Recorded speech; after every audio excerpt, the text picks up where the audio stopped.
ሰላም ጤና ይስጥልን ውድ ተመልካቾቻችን ይህ ሳምንታዊ የካ ዜና የሚቀርብበት ፕሮግራማችን ነው።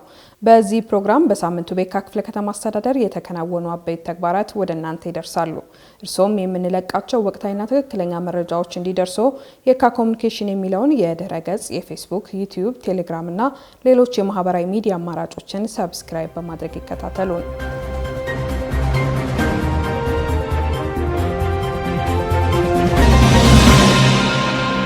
የካ ክፍለ ከተማ አስተዳደር በመደመር መንግስት እይታ የዘርፎች ምርታ በሚል መርህ አራተኛ ዓመት ሁለተኛ ዙር በከተማ ግብርናና ለሌማት ትሩፋት ዘርፍ ለሚሰማሩ 200 የቤተሰብ ኢንተርፕራይዞችና ከ900 በላይ ለዘርፉ አንቀሳቃሾች ዘመናዊ ዶሮ ኬጂ፣ እንቁላል ጣይ ዶሮዎችና የመኖ ስርጭት ከተማዋ ከፍተኛ የስራ ኃላፊዎች በተገኙበት አካሂዷል።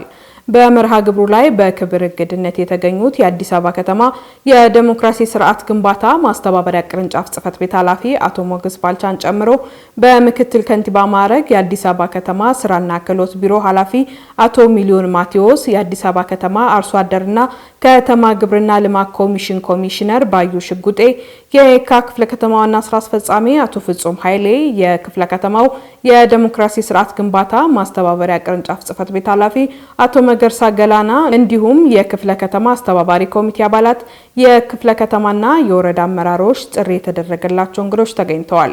በመርሃ ግብሩ ላይ ተገኝተው መልእክት ያስተላለፉት የአዲስ አበባ ከተማ የዲሞክራሲ ስርዓት ግንባታ ማስተባበሪያ ቅርንጫፍ ጽህፈት ቤት ኃላፊ አቶ ሞገስ ባልቻ እንደገለጹት በመደመር ትውልድ ሁለተኛ አርበኝነት ተግባር በክቡር ጠቅላይ ሚኒስትር ሀሳብ አፍላቂነት የምግብ ዋስትናን ለማረጋገጥ ሰፊ ስራ እየተሰራ እንደሚገኝ ገልጸዋል። እንደ ከተማ አስተዳደር አዲስ አበባ ከተማ ሸማች ብቻ ሳትሆን አምራች ከተማ በማድረግ በተሰሩ ሰፋፊ ስራዎች ተጨባጭ ውጤት ማምጣት መቻሉን ያነሱት አቶ ሞገስ ባልቻ በዛሬው ዕለት ድጋፍ የተደረገላቸው ኢንተርፕራይዞችና አንቀሳቃሾች በአጭር ጊዜ ውስጥ ወደ ምርት በመሸጋገር ራሳቸውንና አካባቢያቸውን እንዲቀይሩ ጥሪ አቅርበዋል። የክፍለ ከተማ ዋና ስራ አስፈጻሚ አቶ ፍጹም ኃይሌ በበኩላቸው ከተማ አስተዳደሩ ተረጅነትና ልመናን ለመቀነስ ዘርፈ ብዙ ስራዎች እየሰራ እንደሚገኝ አንስተው እንደ ክፍለ ከተማም ለዘርፉ ልዩ ትኩረት በመስጠትና በመስራት ተጨባጭ ውጤት እየተመዘገበ እንደሚገኝ ገልጸዋል። በዕለቱም 150 ባለ 100፣ 50 ባለ 50 ኬጂዎችና ዶሮዎች እንዲሁም ለ3 ወር የሚበቃ የዶሮ መኖ ለ200 ኢንተርፕራይዞችና 900 አንቀሳቃሾች ማሰራጨት መቻሉን አንስተው የተጀመሩ ግቦችን በማሳካት የየካን ብልጽግና ለማረጋገጥ በጋራ እንሰራለን ብለዋል።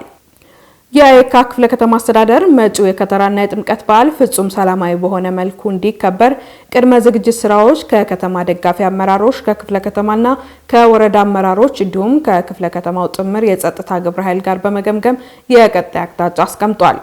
የውይይት መድረኩን የመሩት የአዲስ አበባ ከተማ አስተዳደር ወጣቶችና ስፖርት ቢሮ ኃላፊ አቶ በላይ ደጀን እንደገለጹት የከተራና የጥምቀት በዓል ሃይማኖታዊ ስርዓቱ ተጠብቆ በሰላማዊ መንገድ እንዲከበር ከፋፋይ አጀንዳዎችንና ህገወጥ ተግባራትን በመከላከል የጸጥታ መዋቅሩ ከህብረተሰቡና ከሰላም ሰራዊት አባላቱ ጋር በቅንጅት እየሰራ ያለውን እንቅስቃሴ አጠናክሮ ሊቀጥል ይገባል ብለዋል።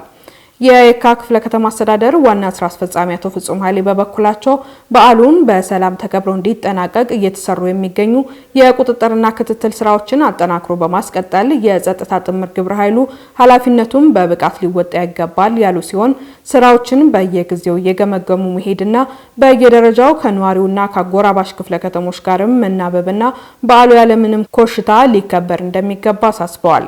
የክፍለ ከተማው የዲሞክራሲ ስርዓት ግንባታ ማስተባበሪያ ቅርንጫፍ ጽህፈት ቤት ኃላፊ አቶ መገርሳ ገላና ቀደም ሲል የነበሩንን መልካም ተሞክሮች በማጠናከር ሁሉም የጸጥታ ግብረ ኃይል ነዋሪውን በባለቤትነት በማሳተፍ ህገወጥነትንና የጸረ ሰላም ኃይል እኩል ዓላማንና ፍላጎት እንዳይሳካ በቅንጅት በመስራት ቀድሞ መከላከል የበዓሉ ታዳሚ በሰላም አክብሮ ሊያሳልፈው እንደሚገባ አስገንዝበዋል።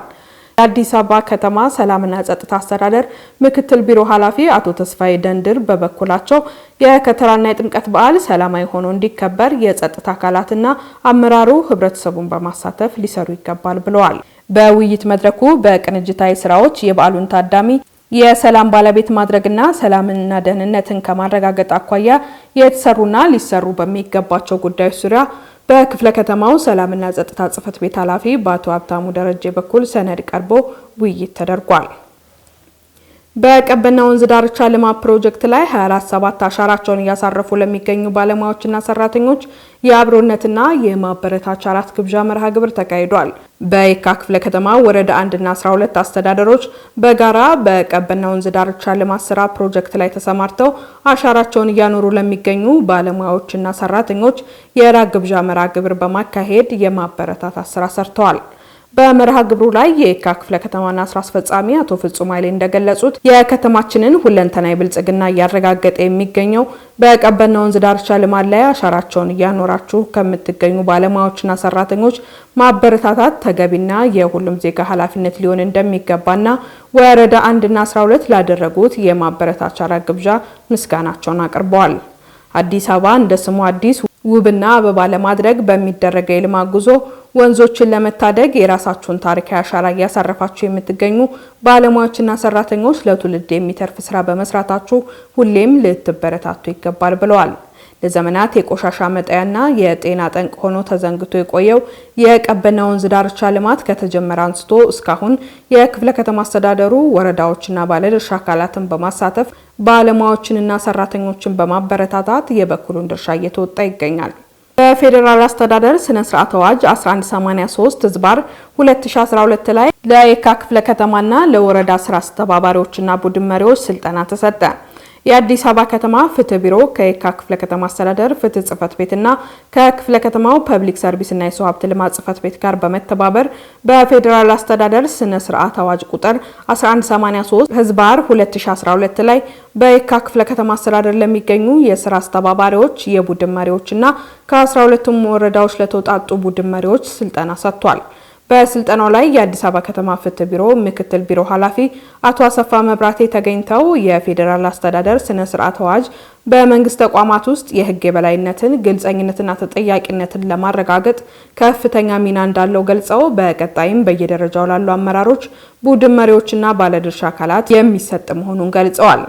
የየካ ክፍለ ከተማ ፐብሊክ ሰርቪስና የሰው ሀብት ልማት ጽህፈት ቤት ኃላፊ አቶ ኪያ ትኩ በበኩላቸው በአዋጅ ቁጥር 1183/2012 የተደነገገውን ተግባራዊ በማድረግ ለተገልጋይ ቀልጣፋና ፍትሃዊ አገልግሎት ለመስጠት አቅም የሚፈጥር በመሆኑ የዚህ አይነት ስልጠናዎች ተጠናክረው የሚቀጥሉ መሆናቸውን ተናግረዋል።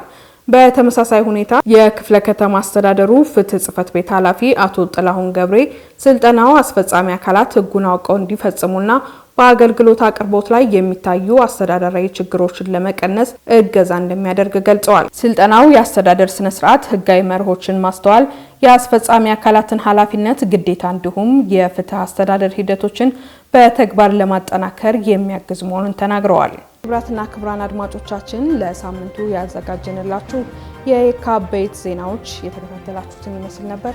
አብራችሁን ስለቆያችሁ ከልብ አድርጌ አመሰግናለሁ።